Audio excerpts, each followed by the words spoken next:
மலை கிராமத்துல ரொம்ப அழகான மரம் மேல ஒரு சின்ன கிளி இருந்துச்சு. பேரு குட்டி. ஆனா கிட்டத்தட்ட ஒரு டீச்சர் மாதிரி.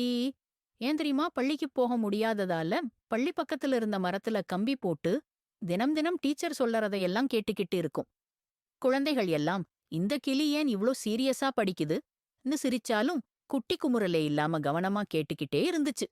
ஒரு நாள் பள்ளியில ஒரு விளம்பரம் வந்துச்சு. புத்திசாலி போட்டி, யாரும் பங்கேற்கலாம். குட்டி உடனே கிளம்பி போட்டிக்கு தன்னோட பேரை போட்டுச்சு. குழந்தைகள் எல்லாம் சிரிச்சு சிரிச்சு கிளியா, ஹஹா, இதுக்கு பதிலா ஒட்டக சிவிங்கி போட்டிருக்கலாமே அன்னு கிண்டல் பண்ணாங்க. போட்டி நாள் வந்துச்சு. முதல் ரவுண்டு கேள்வி பதில்கள். குட்டி கேள்வி கேட்காம நேரா பதில சொன்னுச்சு. 2வது ரவுண்டு அரைக்கதைய முடிக்கணும். குட்டி ஒரு அட்டகாசமான முடிச்சு சொல்லி எல்லாரையும் ஆச்சரியப்படுத்துச்சு. 3வது குழுப்பணி. எல்லாரும் மாறி மாறி பேசிக்கிட்டு சண்டை போட்டாங்க. ஆனா குட்டி மட்டும் சா சசாம் எல்லாரும் ஜாயிண்ட் பண்ணி வேலை பண்ணலாம் கத்தி பாட்டு பாடி அந்த ஒரு எல்லாரையும் அமைதியா சேர்த்துச்சு. கடைசியா போட்டி முடிஞ்சதும் பிரைஸ் யாருக்குன்னு சொல்லணும்னு வரும்போது குட்டி கிளிதான் வெற்றியாளருன்னு உரையாடிக்கிட்டாங்க.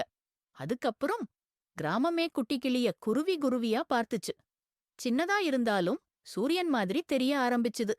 நம்ம கதை சொல்லுது, யாரும் சின்னதுன்னு கிட்டா பார்க்க கூடாது. புத்தி இருந்தா பாஸ் ஆக முடியும்.